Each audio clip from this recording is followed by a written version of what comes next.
ګورې بریتونه کلول دي او یو د بریتونو کمول دي.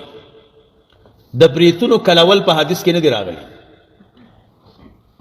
ټوله ذخیره د احادیثو کې دا نشته چې وحلق الشوارب بریتونه کل کوي. احفا راغلی دا وحف الشوارب او د دې احفانا امام طحاوی رحمه الله استدلال د حلق کړی دا باب لګولې باب حلق الشارب. اصل کې داغه قوي مستدل چه ده هغه قیاس ته په حج باندې. حج کې رسول الله مبارک صلی الله علیه وسلم د سر کلون کو تدری دعاګانی کړي دي درې کړه او څوک چې سر کمه هغه ته یوا وې بریتونه کوم کلول افضل دي د کمولونه.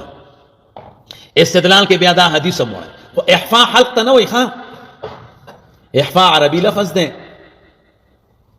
که فکر مکړې منجد چې راواخلې کنه ځان له خپل وګورئ هغه کې لیکلي دي احفاء چاته وي القطع بالمقص مبالغه پریکول په بیاتی سره په بیخ کې.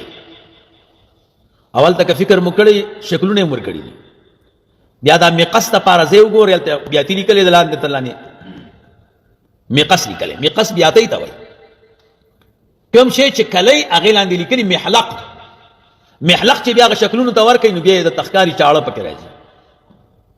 نو بریتونه کلول په حدیث کې نه دی راغلی او فقها چې کوم یاد کړی دی هغه د امام طحاوی رحمه الله تقلید کوي او امام طحاوی رحمه الله قیاس کوي په حج باندې. ټول احادیثو کې قص راغلی کمواله او یا احفاء راغلی دا بیخ کې په بیاتی باندې پرې کول.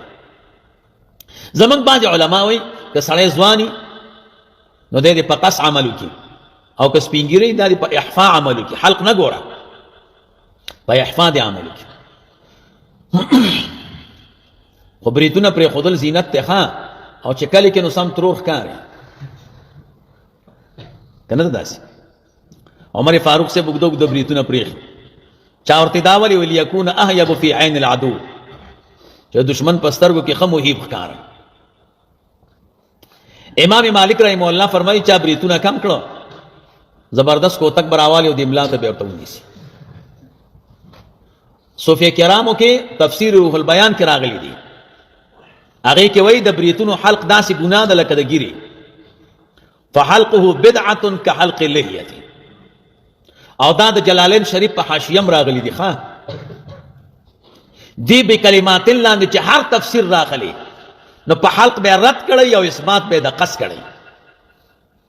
نو بریتونه کلوي ما کموي رسول الله څومره به کمه کل حاجب لکه د دې ورځو په اندازه باندې نبی رسول الله ورته مسواک کې خود یا به ګمنس کې خود او دا شونډي چې دي دا سری دا به ښکار کې